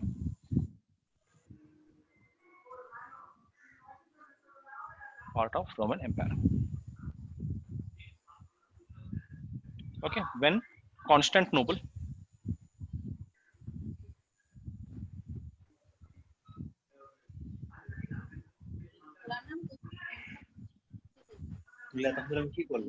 so if you are hearing all these words for the first time, it's fine. Okay, but do remember that you are remembering these words again and again. Okay, the fall of Byzantine Empire.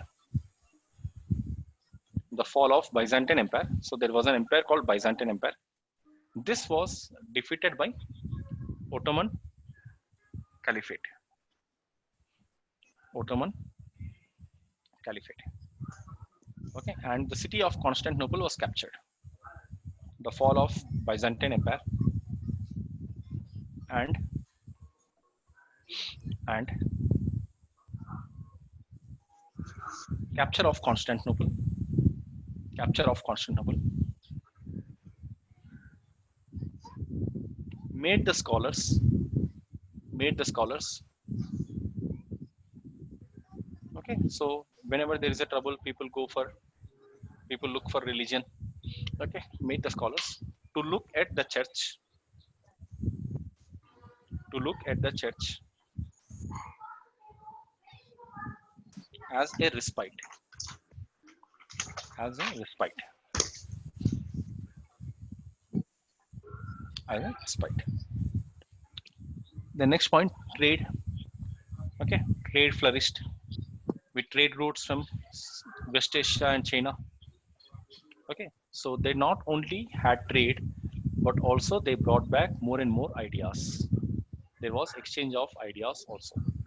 Okay, whenever there is a trade happens, trade not only exchanges goods and services, but also it would exchange the ideas as well. Okay, new and new foreign ideas. That means this became more and more cosmopolitan. These cities became more and more cosmopolitan. In language, the old Latin language,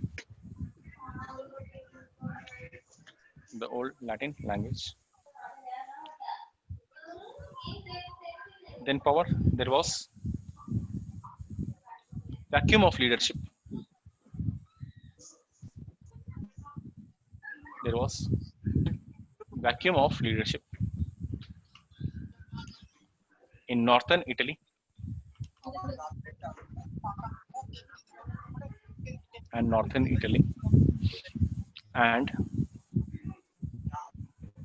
the merchant families.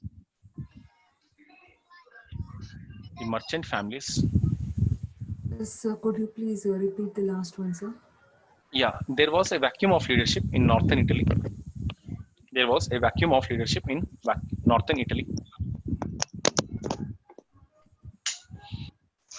And the merchant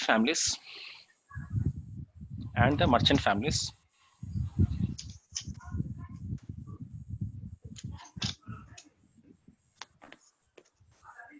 dominated these cities.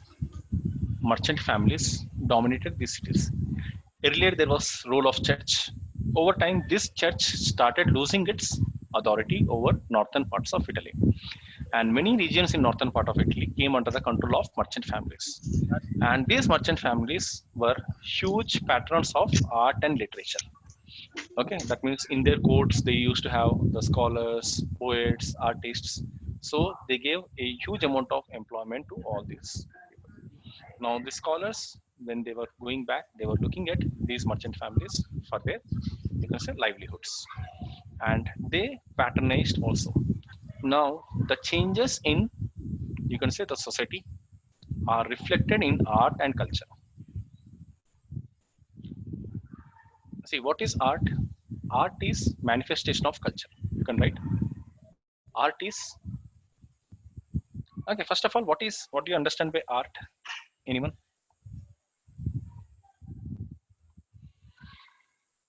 What do you understand by art? We use the word very artistic.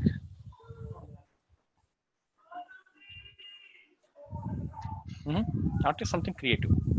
Art is something creative. Again, not going into the dictionary definitions.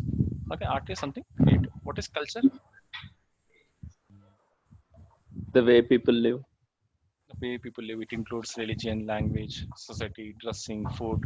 All includes the culture. Now, art is manifestation of culture. Art is manifestation of culture. Manifestation of culture. That means what the society is there, it would be reflected in art. Okay, whatever the society is there, it would be reflected in art. Okay, it is not the other way around. It is the art is a manifestation of culture. That means how the society lived, it would be reflected in this one. Now, for example, take the simple case movies. Movies is expression of art. Okay. Now the society, how the society lived is the culture. Now there was one essay which was asked whether Indian cinema impacts society or it is a vice versa. Whether Indian cinema impacts Indian society or is it the cinema society reflects our movies. There was one essay, I think some 5-6 years back. So you can have a look at that. Okay. Which one do you think? Whether movies impact the way we live or the way we live impacts the movies? It's the both ways. Both ways. Okay. In fact, it is not both ways. It is only one way. Movies does not change society. Okay. What is something which has to be very important is this does not change society, but it is just a reflection of society. Okay. It is just a reflection of society. That is where we have to understand that art is manifestation of culture, not the other way around. Okay. Art may inspire, but it does not change.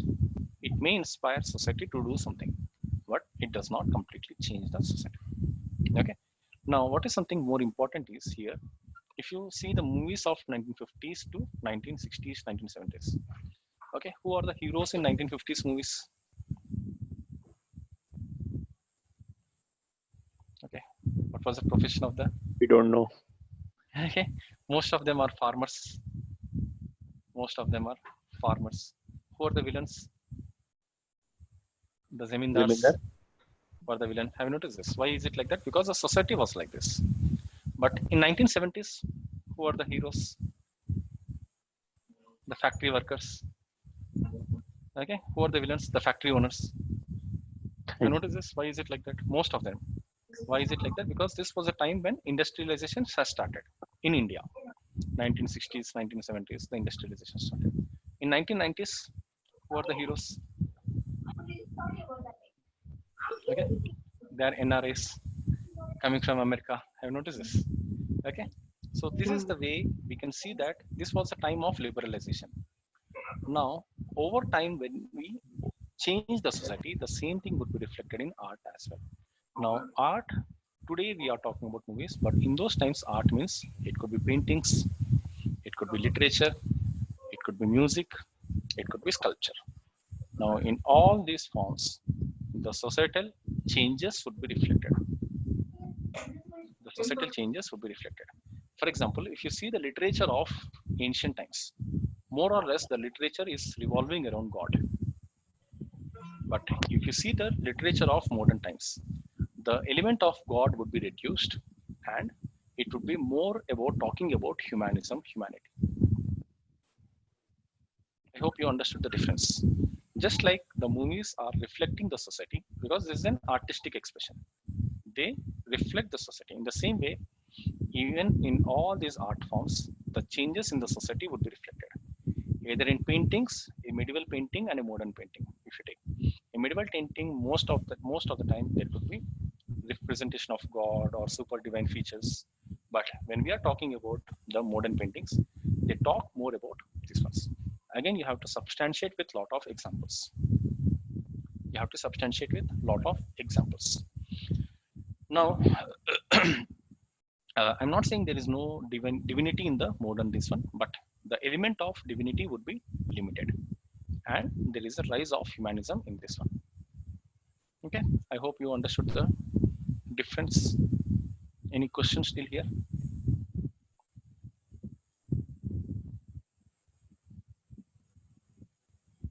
Okay, now just I'll show some of the slides. Okay, so these are self-explanatory. Now, Italy was divided into northern Italy and southern Italy. Now, we wrote something about Milan, Venice, Florence. Okay, all these were city-states. And only some regions, they were called as papal states. Papal states means they under the authority of Pope. They came under the authority of Pope. The other cities like Florence, Genoa, Milan, Savoy, Venice, all these were city-states or regional kingdoms. There were Kingdom of Naples, Kingdoms of Sicily. Okay, Sicily is here as well as here. We will see that maybe in further class. Now, we can see that the role of papal states have reduced, at least in northern parts of Italy. Okay, they became independent. This was what we called as leadership vacuum. Okay, the leadership vacuum which was there. This led to the rise of merchant families. Okay, one example of merchant family, the Medici family. Okay, the way they patronized the artists. You can see some photographs of art. Now, how historians would read art. Okay, the way people would view art is something different. The way historians would view art is something different.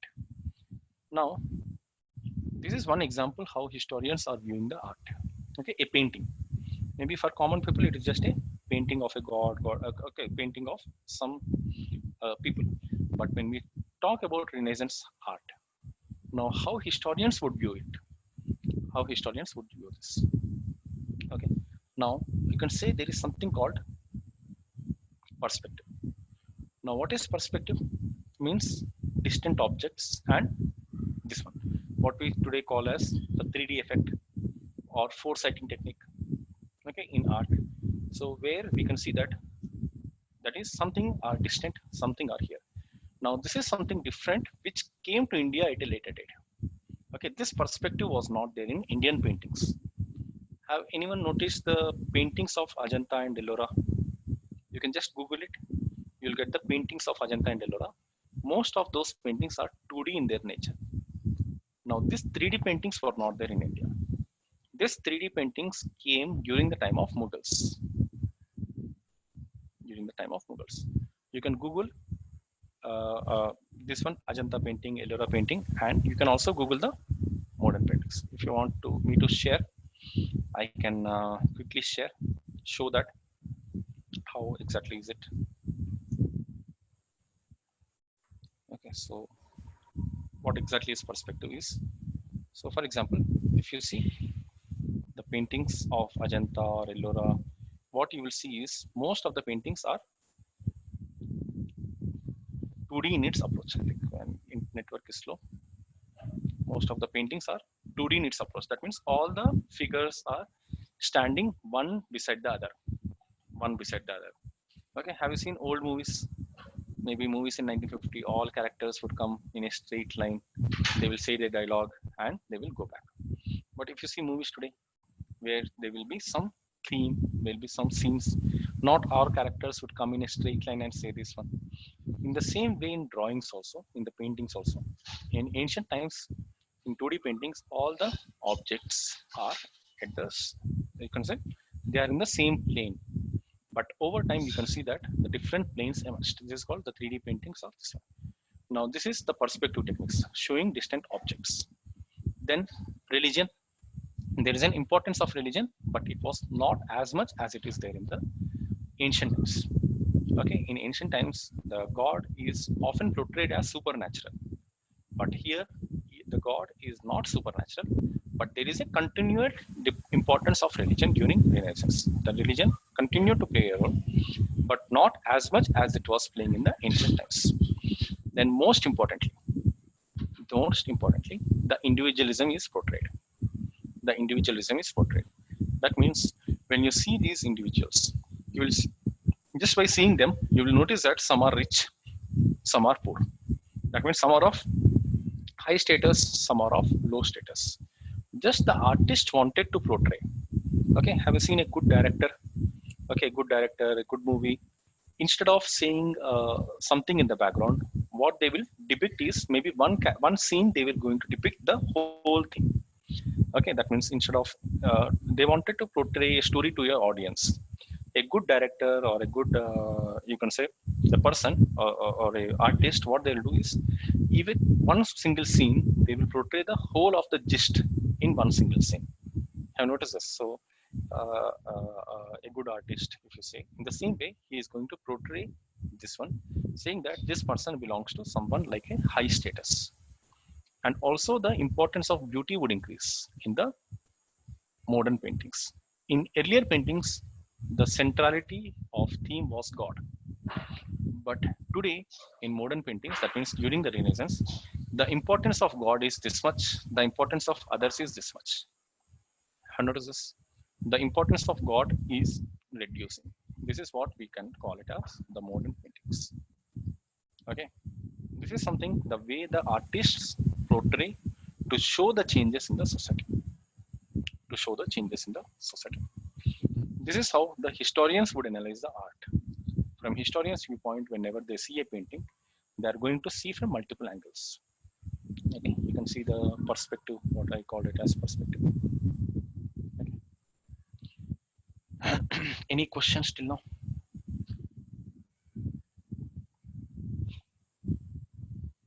Okay, now as a small assignment, what I'll give you is I'll ask you to find out what are the changes in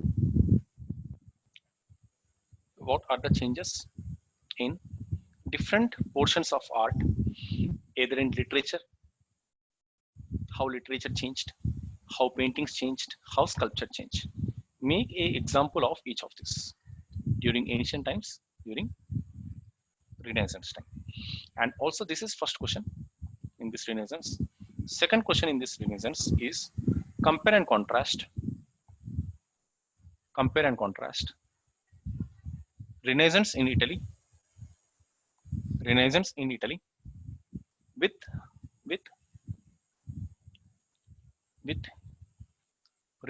Bengal. Renaissance in Bengal. Now, just like in Italy, for the whole of Europe, the changes started. In the same way, even in India, the first changes happened in Bengal. Why it happened in Bengal and how it is different from that of Italy. Try to find it out. Okay. Any questions still here? Or if not, we'll close for today then. Okay. Thank you. Have a nice week then. Hello. Yeah. Hi. Yeah. Tell me. Sir, I have doubt from economy. Yeah. Please go ahead. What is foreign exchange services? What their points in that?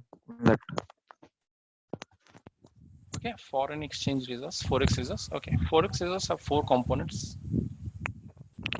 Forex has 4 components. One is the foreign currency. Foreign currency like dollars, pounds, euro, yen. Second one, gold reserves. Gold reserves. Okay. Third one is SDR, special drawing rights. Fourth one is reserve tranche. Reserved? Tranche, TRANCHE. Okay. Reserve tranche. All 4 includes forex. Maybe your economy faculty would deal more about what is SDR. Okay, so how IMF in SDR quota is increasing in India. Okay, what is the importance of it? Maybe in your economy faculty would deal more in detail. But for time being, you can make a note like all 4 includes forex. Thank you, sir. Okay, currently, the forex is something like $500 billion. Currently, it's about $500 billion. And we are having a 534.8. 530. Okay, thanks. 534.8 billion. Okay. So yeah, more than 500 billion, and we are having an import cover of more than 11 months. Okay, import cover means with the existing forex reserves, we can import the goods for almost 1 year. Okay, that is what import cover.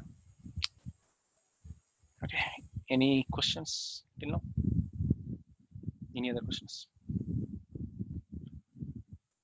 Okay, so I hope we'll close for today then. Thank you. Have a nice week ahead. Bye.